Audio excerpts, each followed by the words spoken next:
아, 오늘은 세 가지 기적이라는 제목을 가지고 여러분과 말씀을 나누기 원합니다. 세 가지 기적. 그래서 요한복음 6장에 보면 오병이어로 5천 명을 먹이시는 기적이 나오고, 또 예수님께서 물 위를 걷는 기적, 그리고 배에 오르시자마자 그 제자들이 타고 있던 배가 그렇게 애를 써도 나갈 수 없었는데 예수님께서 배에 타시자마자 원하던 목적지에 이르는 이 세 가지의 기적을 가지고, 이것을 통해서 예수님께서 우리에게 무엇을 가르쳐 주려고 하시는지 한번 생각해 보기 원합니다. 개를 키워보신 분들이 계실 텐데요. 저도 개를 많이 키워봤습니다. 근데 저는 이렇게 훌륭한 조련사는 아닌 것 같아요. 그래서 이렇게 여러 가지 이제 개가 할 수 있는 트릭을 훈련시키려고 그러는데 실패한 게 더 많아요, 성공한 것보다. 그 중에서 실패한 것 중에 하나, 내가 제일 답답해 하던 게 뭐냐면, 내가 어디를 이렇게 포인트 했을 때 그걸 바라보게 하는 걸 못하는 거예요. 이 개가 내 손가락만 봐요, 그죠? 저기 봐, 그러면 저기를 봐야 되는데 내 손끝만 보는 거예요, 그죠? 좀 저기를 봐, 그러면 저기를 봐야 되는데 저기를 못 보고 내 손가락만 보고 있는 거예요. 그래서 결국은 이제 손에 뭘 쥐고 있다가 그렇게 먹을 걸 던지면서 저기 봐, 저기 좀 봐. 근데 얘는 가서 먹을 걸 금방 먹고 와서 또 내 손가락만 보는 거죠. 굉장히 답답했어요. 그런데 이 요한복음 6장을 보면서 제자들을 향한 예수님의 마음이 아마 이렇게 답답하지 않았을까, 그렇게 생각합니다. 우선 첫 번째 기적인 오병이어의 기적을 우리가 잠깐 생각해 보기 원합니다. 여러분 잘 아시는 이야기죠, 그죠? 사람들이 예수님 말씀을 들으러 와가지고 오랜 시간 동안 말씀을 들음으로 인해서 먹을 것도 떨어지고 지치고 배고프고 먹을 것을 사러 갈 때도 없었습니다. 그래서 제자들이 와서 예수님한테 이 사람들 좀 보내서 자기들로 하여금 먹을 걸 사 먹게 하십시오. 그랬더니 예수님이 단호하게 아니, 너희들이 먹을 걸 주라, 이렇게 말씀을 하십니다. 그죠? 그런데 우리가 어디 가서 이 많은 사람을 먹을 것을 찾겠습니까? 한 사람이 1년 동안 일한 월급을 다 합쳐도 이 사람 먹이기에 부족할 터인데 무엇으로 먹이라는 말씀입니까? 그죠? 그런데 어떤 아이의 조그마한 점심을 가지고 나왔습니다. 그죠? 빵 5조가리와 고기 2마리. 그런데 예수님께서 이것을 축사하시고 제자들에게 나눠주라고 했을 때 우리가 믿을 수 없는 놀라운 기적이 일어나지 않습니까?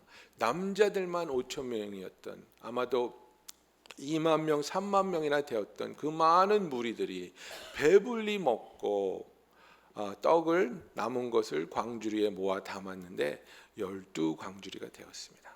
그죠? 그래서 이것을 보고 군중들의 마음이 심하게 격하게 움직이기 시작했습니다. 우리에게 이렇게 하늘에서 먹을 것을 내려줄 수 있는 이 사람이야말로, 이 사람이 왕이 되면 우리들이 먹을 걱정은 하지 않아도 되겠구나. 그래서 강제로 예수님을 왕으로 만들려고 했습니다.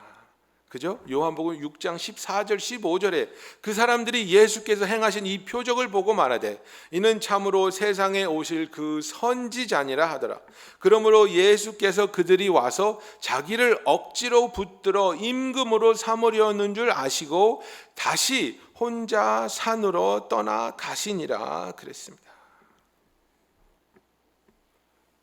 우리가 이 말씀이 요한복음에만 있는 것이 아니고 마가복음에도 나와 있고 또 마태복음에도 나와 있습니다. 마태복음 14장과 마가복음 6장에도 나와 있는데, 백성들이 이제 강제로 예수님을 붙잡아다가 왕을 만들려고 하니까 제자들이 그것을 보고 마음이 동했어요. 그래, 백성들과 합해서 우리가 예수님을 지금 꺼리시는 것 같지만, 수줍어하는 것 같지만 강제로 왕을 만들어 버리자. 그러면 우리들도 한 자리 차지할 수 있을 것 아닌가 하고 제자들의 마음이 동요되는 것을 보고 예수님께서 서둘러서 니들 배 타고 빨리 가 보내버렸어요. 허튼 생각하지 말고 빨리 배에 타. 배에 태워서 제자들을 호수를 건너서 가버나움으로 가라고 보내버리셨어요. 강압적으로 보내버렸어요. 그리고 군중들을 해체해 버리셨어요. 그리고 자기는 산 위에 올라가서 기도하시는 거예요. 여기서 제자들이 놓친, 예수님이 보여주시려고 했던 손가락 끝을 보는 것이 아니라 예수님의 손가락 끝이 향했던 것을 제자들이 봤어야 했는데, 제자들은 예수님이 하신 그 기적을 통해서 정말 예수님이 말씀하신 것을 깨닫지 못하고 부수적인 것만 봤습니다. 부수적인 것은 무엇입니까? 오병이어를 가지고도 수만 명이 먹을 수 있는 음식을 만들 수 있는 능력이 예수님에게 있구나. 이 사람하고만 붙어 다니면 굶을 일은 없겠구나. 이걸 본 거예요. 그런데 예수님이 제자들에게 보여주고 싶었던 이 기적을 행하심으로 제자들에게 보여주고 싶었던 것이 무엇이냐 말이에요. 예수님은 그 갈데 없는, 목자가 없어서 이리 치이고 저리 치이는 그 지치고 상한 심령들을 향한 연민이 있었고 사랑이 있었고 컴패션이 있었습니다. 그래서 너희들이 말씀으로 은혜 받았으니까 이제 집에 가서 밥 먹으러 끝을 내시려고 하신 것이 아니라, 너희들이 말씀을 듣고 은혜를 받고 있지만 육신적으로도 피곤하거나 내가 너희들에게 먹을 것도 제공해 주고 싶다 하시면서 제자들에게 좀 먹을 걸 주라, 그렇게 말씀하신 거예요. 그런데 제자들이 계산적으로 나오는 겁니다. 여기에 먹을 거 사러 갈 데도 없고요, 그만한 돈도 없습니다. 이 사람들 보고 알아서 가서 먹으라고 하십시오. 영혼들을 사랑하는 마음이 없습니다. 이 영혼들이 오히려 버겁고 귀찮은 겁니다. 우리도 먹을 게 없는데, 나도 힘들고 나도 지치는데 뭐 이 사람들까지 챙기라고 하십니까? 우리들도 때로는 그런 마음 들지 않습니까? 하나님, 나 한 사람, 내 한 가정 앞가림하기도 힘든데 뭘 또 희생하면서 다른 사람을 챙기고 다른 사람을 돕고 다른 사람을 위해서 삶을 살라고 하십니까? 내가 더 이상 드릴 게 뭐가 있다고 또 주님께서는 나에게 무슨 희생을 요구하시려고 하는 겁니까? 이런 마음 들 때 있지 않습니까?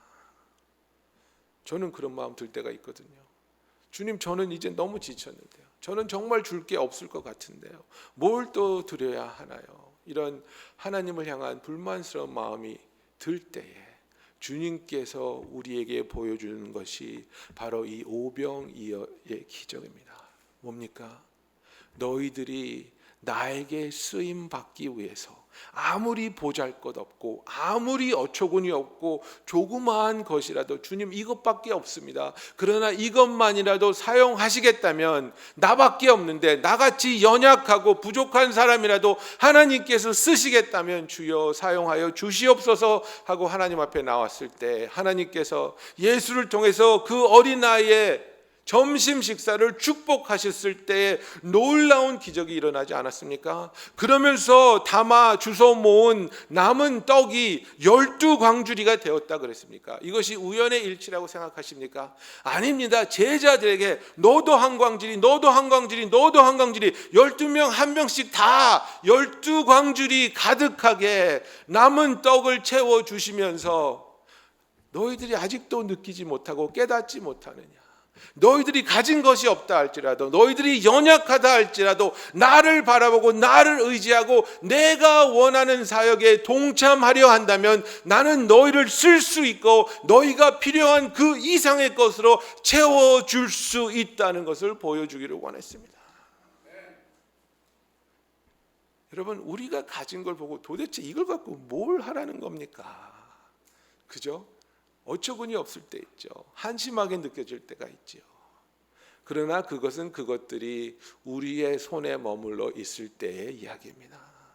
이것이 하나님께 드려지게 되고 하나님께서 그것을 기쁜 마음으로 받아주시고 축복하여 주실 때 놀라운 기적이 일어나서 정말 우리의 생각으로는, 우리의 능력으로는 이룰 수 없었던 놀라운 일들이, 천국의 잔치가 일어나고 그 하나님의 사역에 동참하는 자들을 부족함이 없이 하나님께서 그의 사랑과 능력으로 채워주심을 믿는 저와 여러분이 되기를 예수님의 이름으로 축원합니다. 여러분, 제자들이 이것을 놓쳤습니다. 내가 주님의 손에 붙잡혀서 주님이 원하는 일에 나의 조그마한 것이라도 그것을 통해서 쓰임받기 원할 때 주께서 축복하시고 그것을 통해서 기적을 행하시며 그것을 통해서 나의 필요한 것도 채워주실 수 있구나, 이것을 깨달았어야 되는 건데, 예수님은 기적을 행하시는 분이야. 예수를 왕으로 만들면 내가 원하는 것을 얻을 수가 있겠어, 이렇게 착각했습니다. 그래서 백성들이 강제로 예수님을 붙잡아다가 왕으로 만들려고 할 때에 그들이 동참하려고 했습니다. 그들의 마음이 무뎌졌다고 마가복음은 말하고 있습니다. 그래서 예수님께서 그들을 보내셨습니다. 너희들은 배에 타라. 그리고 가버나움으로 가라. 마태복음에 보면 제자들이 배를 타고 건너편에 가려고 노를 젓기 시작했습니다. 오후에 노를 젓기 시작했는데 새벽 3시, 4시가 될 때까지 밤새도록 노를 젓는데 강한 바람 때문에 진전하지 못하고 있었다고, 호수 가운데 막혀서 돌아오지도 못하고 나가지도 못하는 너무나도 힘들고 어려운 상황에 갇혀 있었다고 말합니다. 풍랑이 일어나서 그들은 앞으로 가지도 못하고 돌아오지도 못하는 진퇴양난의 그 위험한 기로에 있을 때에 예수님은 산 위에서 기도하고 계셨고, 기도하시면서 호수를 내려다보시면서 호수 한가운데서 고전을 면치 못하고 있는 제자들의 배를 바라보고 있었습니다. 여러분, 제자들 중에 어부로서 잔뼈가 굵은 사람이 4명입니다. 그 배를 타고 호수 건너는 것은 쉬운 죽 먹기입니다. 자기들의 능력과 자기들의 경험으로 이 호수 하나 건너는 건 아무런 것도 아니라고 생각하고 자신 있게, 예, 알았습니다, 예수님, 저희가 먼저 가서 기다리고 있을게요 하고 배에 탄 겁니다. 그런데 자기들이 상상치 못하고 경험치 못했던 놀라운 광풍이 일어나서 이들을 막는 겁니다. 아무리 노를 젓고 아무리 애를 써도 앞으로 나아가지 못하고 있습니다. 이것이 인생이라고도 말할 수 있습니다. 우리가 이 인생을 살면서 열심히 노력합니다. 공부도 하고요, 실력도 쌓고요, 경험도 쌓고요, 인맥도 쌓고요, 여러 가지 아이디어를 구상하면서, 그래, 내가 이렇게 하면 성공할 수 있을 거야, 내가 이렇게 하면 출세할 수 있을 거야, 내가 이렇게 하면 높은 자리에 올라갈 수 있을 것이야. 나의 피땀을 흘려가면서 나의 노력과 나의 명철을 통해서 나는 내가 원하는 것을 가질 수 있을 것이야, 이렇게 생각할 수도 있습니다. 또 많은 경우에 그런 것이 이루어지는 사람들도 있겠지요. 그러나 저는 올림픽을 요새 보면서 느끼는 것이 그것입니다. 인간이 아무리 노력한다 할지라도 하나님이 함께하지 않고 그 노력에 하나님의 도우심이 없다면 그 노력은 수포로 돌아가 버리고 마는구나. 우리나라에서 그 파견한 올림픽 팀 단원 중에서도 4년 동안 메달을 따기 위해서 세계 1위의 랭킹을 가지고 정말 메달의 유망주로 브라질에 간 선수들이 많이 있었습니다.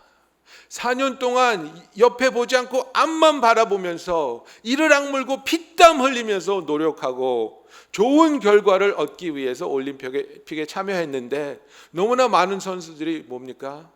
첫 게임에 힘을 써보지도 못하고 부상 때문에 넘어지고 어이없게 져버리고 마는 일들을 우리가 보고 있지 않습니까?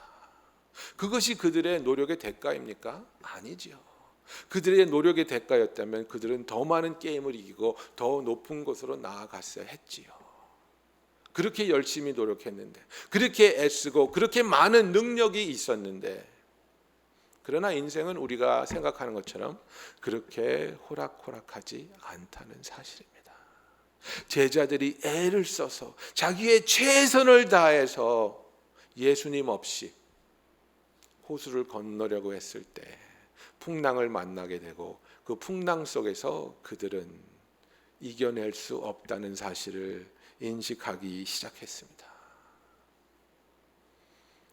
그것을 예수님께서는 바라보고 있었습니다.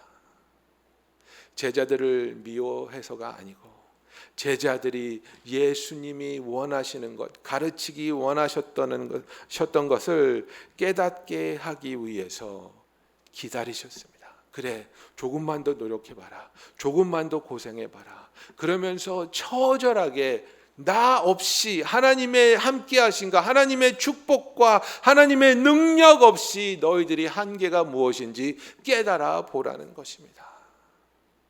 저와 여러분 중에 아직도 나는 아직도 젊고 아직도 능력 있고 아직도 지혜가 있고 지위가 있기 때문에 내가 원하는 어떤 것이든지 이룰 수 있다고 생각하시는 분 계신지요? 인간으로서 하나님 없이, 하나님의 열어주시는 그 문, 하나님의 도우시는 그 은혜 없이 우리가 과연 하나님이 기뻐하시는 그 모든 것들을 이룰 수 있다고 생각하시는지요? 성경에서는 그것이 불가능하다고 말하고 있습니다.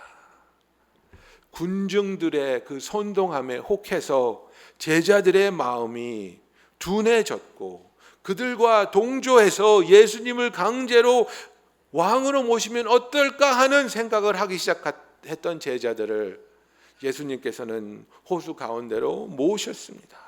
그리고 예수님이 가르치셔야 했던 너희들은 내가 나의 사역에 동참하기 위해서 택해서 모은 아이들인데 너희들이 어찌하여 나의 사역에 관심이 없고 세상 사람들이 원하는 일에 동참하려 하느냐, 깨달음을 주기를 원하셨습니다. 그리고 마가복음 6장 48절에 바람이 거스름으로 제자들이 괴로이 노젓는 것을 보시고 밤 사경쯤에 바다 위로 걸어서 저희에게 오사 지나가려고 하시매 그랬습니다. 예수님께서 산 위에서 기도하시면서 제자들을 계속해서 보고 계셨습니다. 그리고 새벽 3시, 4시쯤에 이르러서 제자들이 호수 한가운데 있을 때 그들이 힘들어하고 지쳐갈 때 포기해야 될 그 상황에 호수 위를, 물 위를 걸으셔서 예수님이 아무렇지도 않은 것처럼 제자들을 지나쳐서 그냥 지나가려는 듯하게, 무심한 듯하게 걸어가고 있었다고 성경은 말합니다. 하이 제자들, 이러고 걸어가시는 겁니다. 지금 여러분, 여기서 이 물 위를 걷는 예수님을 통해서 우리는 무엇을 배워야 합니까? 제자들은 자기의 힘으로, 자기의 능력으로 자기들이 원하는 것을 취하려고 했던 자들입니다. 그런데 그런 제자들에게 예수님이 물 위를 걸어서 직접 찾아와 주십니다. 이것이 하나님의 기적입니다. 우리 죄인들에게 내 뜻대로, 내 마음대로 나의 능력을 가지고 내 인생 한번 멋있게 살아보자 하고 살던 우리들에게, 그러다가 공경에 빠지고 시리에 빠지고 실패를 거듭하는 우리의 삶에 예수님께서 찾아와 주신다는 사실입니다. 이것이 복음입니다. 우리가 애타게 부르짖고 하나님 잘못했어요, 이제부터 잘할게요, 하나님 앞에서 태도를 바꾸고 싹싹 빌 때에 하나님께서 그래? 그럼 내가 한번 고려해 볼게. 그게 아니라 죄인된 우리들을 하나님께서 용서하시려고 작정하시고 죄인된 우리들과 화해하시려고 하나님께서 작정하셔서 예수 그리스도를 우리의 죄를 지고 희생당하실 희생물로, 희생양으로 보내주셔서 우리를 위해서 십자가의 보혈을 흘려 돌아가시고 그 보혈의 능력으로 말미암아 우리의 죄를 사하여 주시는 이 구원을 이루어 주지 않으셨습니까? 이 복음을 죄인된 우리들에게 예수님께서 직접 몸소 희생을 치르면서 이루지 않으셨습니까? 그리고 이 복음을 저와 여러분에게 선포하고 계신다는 사실입니다. 여러분, 물 위를 걸은 것은 예수님께서 너희들이 생각하는 것처럼 나는 그렇게 단순하게 빵을 줄 수 있는 기계가 아니야. 나는 너희들이 가장 필요한 생명의 떡이라는 존재를 말하고 있는 것입니다. 여러분, 예수님께서는 뭐라고 선포하셨습니까? 요한복음 6장 후반부에도 나오지만 나는 생명의 떡이라고 선포하고 있습니다. I am the bread of life 이렇게 말하고 있습니다. 그런데 세상에 너무나 많은 사람들이, 그리고 신앙인들조차도 예수님을 생명의 떡으로 인정하는 것이 아니라, 예수님을 bread of life로 인식하는 것이 아니라 예수님 손에서 나에게 주어질 떡 덩어리만을 보고 있는 겁니다. 예수님을 알고 예수님을 사랑하고 예수님을 만나게 되면 나에게 어떤 콩고물이 떨어질까, 어떤 이익이 주어질까, 이것만 보고 있는 겁니다. 그래서 예수님을 통해서 내가 얻을 수 있는 이익은 무엇인가? 그래서 우리의 간증조차도 내가 예수님을 만나서 어떤 이익을 얻게 됐는지에 우리가 초점을 맞추지 않습니까? 내가 예수님을 만나고 나서 병이 고쳐졌어요. 내가 예수를 만나고 나서 직장을 얻게 됐어요. 내가 예수님을 만나서 두려움이 떠나갔어요 하면서 내가 얻은 이익에 대해서만 말합니다. 그러나 예수님께서 우리에게 하시고자 하는 말씀은 내가 너에게 그렇게 콩고물을 줄 수 있는 그런 능력자이기 때문에 너희들이 나에게 와야 되는 것이 아니라 너희가 가장 필요로 하는 존재가 바로 나라는 겁니다. 내가 너의 떡이라는 겁니다. 너가 먹고 마셔서 새로운 피조물이 되고 하나님의 언약의 자녀가 될 수 있는 I am the bread of life, I am the living water 이렇게 선포하고 계시는 겁니다. 예수님을 바라보시는 우리의 눈길은 어떻습니까? 예수님의 손에 쥔 그 콩고물을 바라고 계십니까? 아니면 생명의 떡이신 예수님을 누구보다도 무엇보다도 간절하게 원하고 계십니까? 여러분, 예배가 무엇입니까? 예배에 참여한다는 것, 하나님 앞에 나와서 우리가 예배를 드린다는 것이 예배를 통해서 어떤 복을 받기 위해서 나오십니까? 아니면 이 예배를 통해서 가장 간절하게, 가장 뜨겁게, 가장 은밀하게 나의 소원이고 나의 소망인 예수를 만나기 위해서 나오십니까? 무엇을 얻기 위해서 나오는 것이 아니라 그분을 만나기 위해서 나오는 저와 여러분이 되기를 예수님의 이름으로 축원합니다. 여러분, 이 두 번째 기적을 통해서 예수님이 제자들에게 보여주는 것이 무엇입니까? 나는 너희가 어떤 상황에 있든지 간에 그 상황을 넘어서는 능력을 가졌고 그 능력을 가진 내가 너희에게 찾아올 수 있다.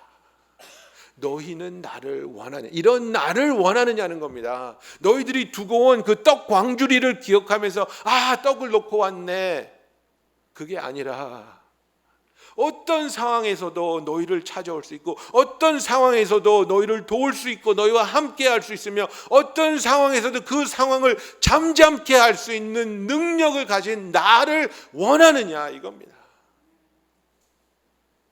제자들이 처음에는 두려워서 소리 지르다가 예수인 것을 알고 기뻐서 배 안으로 초청했다 그랬습니다.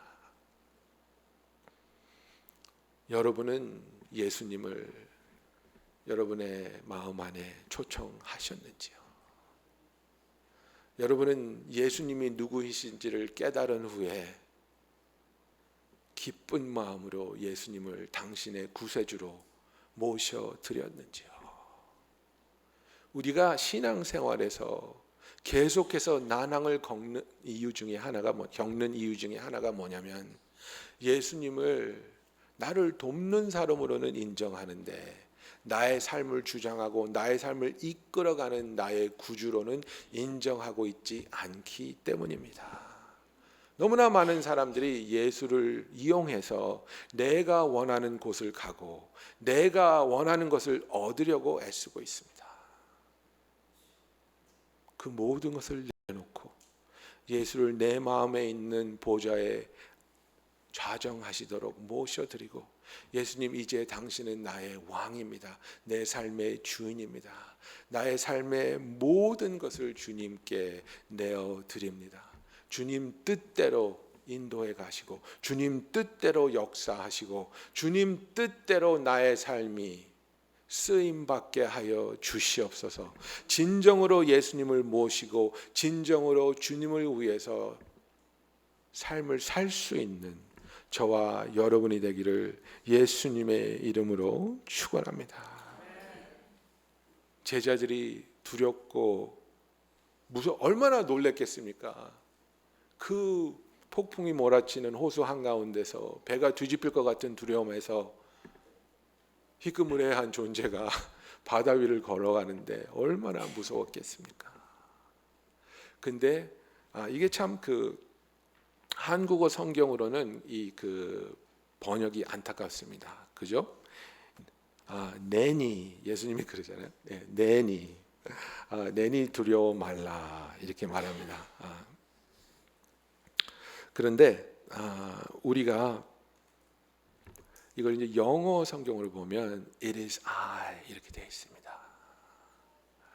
이 It is I라는 것을 우리가 들여다보면은 하나님께서 모세에게 말씀하셨던 I am that I am 야훼, 나는 야훼니라. 나는 처음부터 내 스스로 존재했고 네가 필요한 모든 것을 채워줄 수 있고 도와줄 수 있는 그런 존재라는 의미에서 나는 바로 여호와라는 그 하나님의 말씀을 예수님께서 인용하신 겁니다. 그래서 I am 야훼, 야훼인 내가 바로 여기 있다.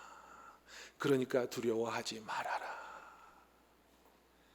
세 번째 기적은 밤새 노를 저어도 다다를 수 없었던 그들의 목적지가 예수님이 배 안에 들어오자마자 곧바로 그들이 목적지에 도달하게 되었다고 말씀하고 있습니다. 영어로 보면 immediately 이렇게 되어 있습니다. 예수님과 웃으면서 담소하다 보니까 나도 모르게 벌써 도착지에 도착했네가 아니고 예수님이 배 위에 오르시자마자 immediately 그 순간 그들이 가야 할 곳에 도착했다고 말씀하고 있습니다. I am that I am, 우리의 여호와이신 예수님께서 배에 오르셨을 때 우리의 삶이 무엇입니까? 하나님이 원하시는 곳으로 출발되고 하나님이 원하시는 삶을 통해서 영광 드려지고 하나님이 기뻐하시는 열매들이 맺어질 수 있도록 모든 것이 가능해지는 그 놀라운 순간이 예수를 우리의 삶에 모시는 순간부터 시작된다는 기적입니다. 여러분, 다른 종교는 수련을 통해서 훈련을 통해서 우리에게 자격이 주어지게 됩니다.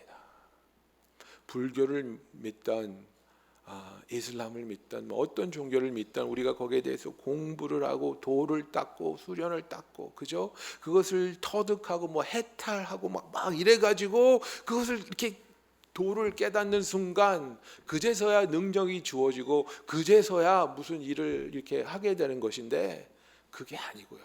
우리는 아무것도 모르고 아무것도 할 수 없는 존재라 할지라도 그런 존재였다 할지라도 예수님 그분 자체가 능력이고 예수님 그분 자체가 여호와이시기 때문에 그분이 우리의 배에 오르시는 순간 우리에게 하나님의 자녀라는 권세가 주어지게 되고 우리에게 하나님의 자녀들에게 이 세상에 있는 온 땅과 하늘에 있는 예수님께 부여된 권세를 예수님께서 우리에게 주신다고 약속하셨기 때문에 하나님의 자녀가 되는 순간 믿음의 경륜에 상관없이 우리는 하나님으로부터 쓰임 받을 수 있는 하나님의 그릇이 되는 것을 말하고 있습니다.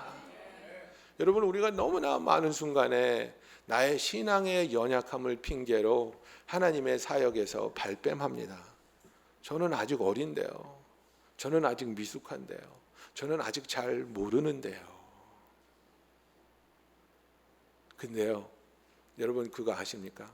아무리 몰라도 정말 프로페셔널과 함께하면 그것이 전혀 문제가 되지 않습니다. 낙하산 타보신 분 계세요? 아버님의 권력을 이용해서 그 회사에 내려가는 거 말고 진짜 비행기 타고 낙하산 타는 거. 요새는 그 돈 주고 하잖아요. 스릴을 얻기 위해서. 근데 처음 낙하산 타는 사람은 무슨 낙하산을 합니까? 텐덤 점프라 그래가지고 내 등 뒤에 그 낙하산을 타는 도사 아저씨가 이렇게 벨트로 묶어가지고 같이 뜁니다. 왜? 처음 뛰는 나는 언제 버튼을 눌러서 낙하산을 펼칠지도 모르고 내 몸을 어떻게 하는지도 모르고 그냥 뛰어내리면 우리는 죽기 쉬우니까. 그런데 뭡니까? 프로페셔널이 나와 함께 뛰면 걱정할 일이 하나도 없다는 거예요. 그 사람이 알아서 다 해줍니다. 팔을 이렇게 벌리세요. 몸을 이렇게 숙이세요. 새같이 날고 있죠. 자, 이제 낙하산 버튼을 누를 겁니다. 탁 누르면 낙하산이 펼쳐지는 거 아니겠습니까? 나는 연약하고 나는 부족하고 나는 모를지라도 내 안에 예수님이 계시다면 하나님의 놀라운 능력을 통해 우리는 누구라도 하나님이 원하시는 일에 동참하고 그에게 영광 돌릴 수 있음을 믿는 저와 여러분이 되기를 예수님의 이름으로 축원합니다. 여러분, 제가 지난주에 이어서 이제 이 음식에 대한 얘기를 하고 있는 겁니다. 지난주에 예수님께서 그 사마리아 여인을 전도하시면서 그 여인을 통해서 그 사마리아 지방의 사람들을 전도할 것을 기대하시면서 너무 흥분하셔서 배고프고 굶주렸음에도 불구하고 제자들이 음식 갖고 왔을 때 나 안 먹어, 나 지금 못 먹어 그러셨잖아요. 지금 나한테는 더 소중한 일이 있어. 지금 나에게는 너희들이 알지 못하는 음식이 있어. 하나님이 나에게 주신 이 사명을, 이 놀라운 복음을 전파하는 것이 나에게는 더 큰 의미이기 때문에, 더 큰 기쁨이기 때문에 나에겐 지금 세상 음식이 중요하지 않아. 우리 그 얘기 저번 주에 했었죠. 이번 주에 그 얘기를 예수님께서 계속해서 하는 겁니다. 예수님이 없어지니까 이 사람들이 난리가 났습니다. 분명히 예수님이 제자들하고 배를 타고 가지 않았는데 저쪽을 보니까 배는 아직도 한 대밖에 없는데 예수님이 없어진 겁니다. 예수님을 찾아서 만나게 됐을 때 예수님이 뭐라고 말씀하십니까? 내가 진실로 너에게 이르노니 너희가 나를 찾는 것은 표적을 본 까닭이 아니요 떡을 먹고 배부른 까닭이로다. 썩을 양식을 위하여 일하지 말고 영생하도록 있는 양식을 위하여 하라. 이 양식은 인자가 너에게 주리니 인자는 아버지 하나님께서 인치신 자니라 그랬습니다. 그래서 그들이 묻습니다. 우리가 어떻게 하여야 하나님의 일을 하오리까? 예수께서 대답하여 이르시되 하나님께서 보내신 일을 믿는 것이 하나님의 일이니라 하시니 그랬습니다. 예수님께서는 제자들에게 나는 다른 음식이 있어. 나의 영혼을 가장 만족시켜 주는 것은 이 세상의 좋은 것을 누리고 이 세상의 좋은 것을 먹는 것이 아니라 하나님께서 나에게 맡겨주신 사명을 감당하는 것이 나에게 가장 기쁨이고 가장 큰 만족이야. 이렇게 말씀하시면서 제자들에게, 예수님을 찾아온 백성들에게 뭐라고 말합니까? 썩을 것들을 위해서 그렇게 애쓰고 노력하지 마라. 영원한 것들을 위해서 너의 삶을 투자하라고 말합니다. 그랬더니 이들이 묻습니다. 그게 도대체 뭔데요? 우리가 어떻게 해야 하는 건데요? 그렇게 묻습니다. 그랬더니 너희가 내가 누군지를 믿느냐고 되묻는 겁니다. 다시 한번 이 논제는 무엇으로 돌아오냐면 너는 예수가 떡을 주는 사람으로만 인식되느냐, 아니면 예수가 떡 그 자체이어서 생명 그 자체이어서 예수를 사랑하고 예수를 소원하고 있느냐, 이것입니다. 예수를 먹는다는 것은, 그의 몸을 먹고 피를 마신다는 것은 예수와 한 몸 한 마음이 되어서 그가 원하고 그가 기뻐하고 그의 마음에 있는 소원이 우리의 소원이 되고 우리의 계획이 되어서 그가 하고자 하시는 일에 동참하게 되는 것을 말합니다. 예수를 만나고 나서도, 이 우주를 창조하신 창조신을 만나고 나서도 당신 정말 위대합니다. 당신 정말 위대하신 분이군요. 그러나 나는 나의 갈 길을 가렵니다. 이거 같이 말이 안 되는 얘기가 없죠. 나는 이 길을 가고 있었는데, 내가 좀 중요하다고 생각해서, 멋있다고 생각해서 이 길을 가고 있었는데, 나보다 더 원대하고 더 의미 있고 더 놀라운 일을 하고 있는 분을 만났을 때, 아, 내가 하고 있는 일이 이렇게 보잘것없구나, 이렇게 의미 없구나, 이렇게 가치가 없구나. 거리낌 없이 그것을 내려놓고 당신이 하는 일에 나도 동참하게 하여 주세요. 나도 이렇게 의미 있고 가치 있는 일을 위해서 나의 삶을 쏟아 부을 수 있게 하여 주세요.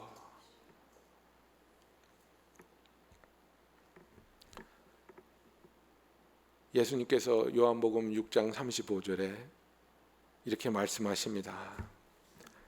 나는 생명의 떡이니 내게 오는 자는 결코 줄이지 아니할 터예요.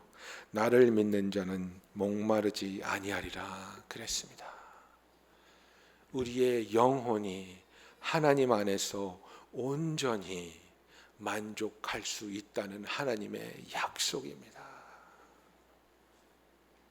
무엇을 해봐도, 무엇을 마셔봐도, 무엇을 누려봐도 잠깐씩밖에 우리를 만족시킬 수 없는 세상의 것들이 아니라, 어떠한 상황에도, 어떠한 형편에도 우리가 주 안에서 흔들리지 않고 두려워하지 않고 낙심하지 않고 영혼에 넘치는 휴식과 안식과 평안과 만족함이 오직 예수 그리스도를 통해서 우리에게 주어진다는 말씀을 하고 계십니다. 여러분, 무엇을 위해서 애쓰고 있고 무엇을 위해서 무릎을 꿇고 있습니까? 썩어질 양식을 위해서 너무나도 소중한 여러분의 하루하루를 낭비하고 계시지는 않은지요? 단 한평생 사는 이 소중한 인생을 썩어질 것을 위해서 허무하게 내어버리는 것이 아니라 영원히 함께할 예수 그리스도의 영광 안에서 주님께 기뻐 찬양할 수 있는 자들로 초청받은 우리들이 지금부터라도 하나님의 영광의 사역에, 영원한 영혼을 구원하는 사역에 동참할 수 있도록 그와 동행하고 우리의 삶을 내어드릴 수 있는 저와 여러분이 되기를 예수님의 이름으로 축원합니다.